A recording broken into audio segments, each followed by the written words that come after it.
Bismillah, Assalamualaikum warahmatullahi wabarakatuh.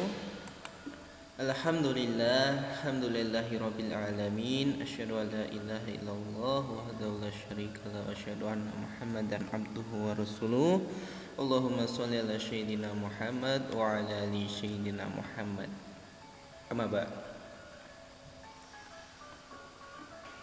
Terima kasih atas waktu yang diberikan kepada saya untuk membicarakan tentang dampak pandemi COVID-19 pada komunikasi data di Indonesia. Oke, presentasi ini dipresentasikan oleh Kurnia Adiputra, yaitu saya sendiri. Yang pertama adalah pengertian komunikasi data. Apa itu komunikasi data?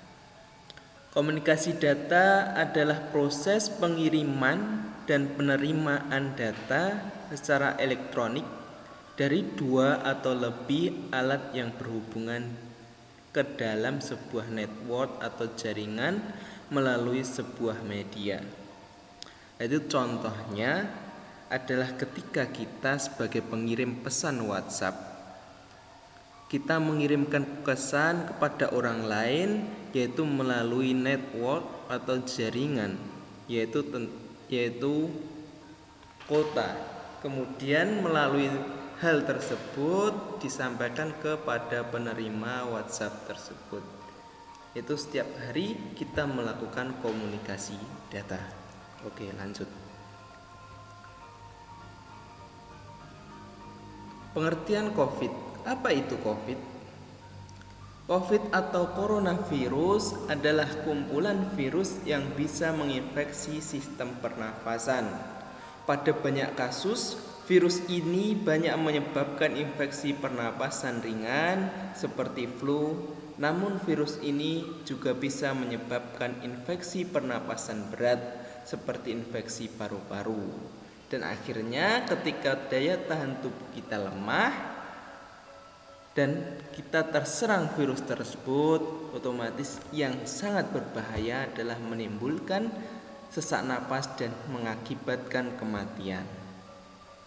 Tetapi ketika antibodi kita kuat, maka kita akan bisa melawan virus tersebut dengan antibodi kita sendiri. Itu ya. Lanjut. Tingkat kematian akibat COVID-19 per tanggal 10 Februari 2021. Oke, kita akan bahas di sini. Kasus terjadinya positif COVID di Indonesia itu mencapai 1,17 juta jiwa. Kemudian yang sembuh yaitu 970.000 jiwa. Yang meninggal dunia sampai tanggal 10 Februari yaitu mencapai 31.976 juta jiwa. Yang terbanyak yaitu berlokasi di Jakarta, kemudian nomor 2 Jawa Barat, nomor 3 Jawa Tengah, nomor 4 Jawa Timur, dan Sulawesi Selatan. Seperti itu. Yang selanjutnya kita akan membahas tentang penyebab penularan COVID-19. Apa penyebabnya kira-kira? Oke, kita akan bahas. Yang pertama, tidak sengaja menghirup percikan ludah atau droplet yang keluar saat penderita COVID-19 bersin atau batuk. Yang kedua adalah kontak dengan penderita COVID-19 tanpa mengenakan masker. Nah, ini ya. Makanya kita harus senantiasa memakai masker. Kemudian yang ketiga, memegang mulut, hidung, atau mata tanpa mencuci tangan terlebih dahulu. Ini adalah penyebab penularan yang sering terjadi. Oke. Oleh karenanya kita jangan lupa 3S, senantiasa cuci tangan, senantiasa pakai masker, dan senantiasa jaga jarak. Gitu ya. Lanjut. Oke. Kaitan antara komunikasi data dengan pandemi COVID itu apa kira-kira? Kenapa kita membahas antara komunikasi data dengan COVID? Oke, yang pertama. Yang selanjutnya adalah pandemi COVID-19 mengakibatkan masyarakat dituntut untuk menjaga dan menahan diri dari kerumunan masyarakat banyak. Jadi kita dituntut di rumah aja gitu. Sehingga pandemi COVID ini menyebabkan tatanan baru di masyarakat, yaitu dengan pemanfaatan komunikasi data, yang dibuktikan dengan banyaknya pengguna komunikasi data yang dilakukan oleh masyarakat. Karena senantiasa di rumah, akhirnya senantiasa megang handphone maupun laptop yang berkaitan dengan kirim, mengirim, dan menerima pesan. Oke, diantaranya yaitu di bidang pendidikan. Di bidang pendidikan contohnya kuliah online seperti saat ini yang saya lakukan. Ya, kita menggunakan komunikasi data di dalamnya. Kemudian ada sekolah online, ada ruang guru dan lain-lainnya, itu menggunakan komunikasi data di dalamnya. Kemudian di sektor ekonomi dan bisnis, yaitu orang lebih banyak menggunakan karena kita tidak boleh menjaga jarak, kemudian kita di rumah saja. Oleh karenanya bisnis maupun ekonomi itu kebanyakan online, yaitu contohnya order lewat Tokopedia, Shopee, Lazada, dan lain sebagainya. Ataupun ada orang yang memanfaatkan bisnis, contohnya bisnis grup di WhatsApp, kemudian membuat grup tentang Shopee dan lain-lain lah. Oke, lanjut. Yang selanjutnya, dampak yang ditimbulkan dengan adanya pandemi COVID ini terhadap komunikasi data. Oke, dampak yang pertama adalah pesan yang terkirim akan semakin banyak daripada sebelumnya. Karena apa? Karena banyak orang yang memakai komunikasi data, contohnya handphone maupun laptop, otomatis banyak orang yang memakainya. Maka akan terdapat makin banyak pesan yang terkirim ke orang lain seperti itu.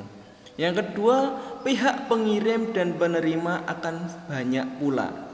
Jadi pesannya banyak, otomatis pengirim dan penerimanya juga banyak. Yang ketiga, dari sisi media transmisi adalah semakin bertambahnya penyediaan dan penggunaan komunikasi data. Contohnya apa? Contohnya banyak orang yang memanfaatkan pandemi COVID ini dengan cara dia memasang wifi di rumah. Ini senantiasa terjadi di akhir-akhir ini. Sumber ini saya dapat dari Telkom gitu ya. Jadi banyak orang yang memasang wifi, entah itu wifi kabel maupun wifi tembak gitu.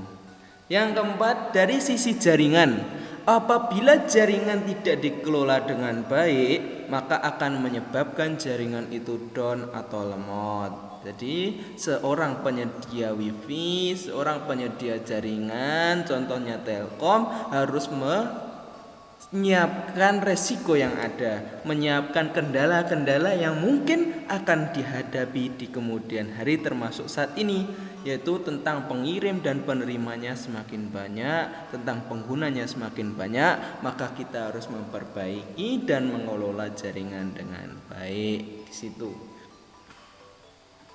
Oke, yang selanjutnya kesimpulan. Kesimpulannya adalah satu, menyatakan bahwa komunikasi data memiliki peranan sentral dalam memberikan solusi terhadap pembatasan komunikasi di masyarakat atau PSBB atau lockdown atau lain sebagainya. Jadi komunikasi data berperan di situ dan itu secara sentral. Kemudian yang kedua, bahwasanya persoalan yang timbul oleh pandemi COVID ini yang menjadikan permasalahan global berpotensi memicu adanya tatanan atau rekonstruksi sosial yang baru, sehingga komunikasi data menjadi solusi yang pertama di sini. Jadi komunikasi data ternyata menjadi salah satu solusi untuk memberikan tatanan baru atau di masyarakat ini gitu.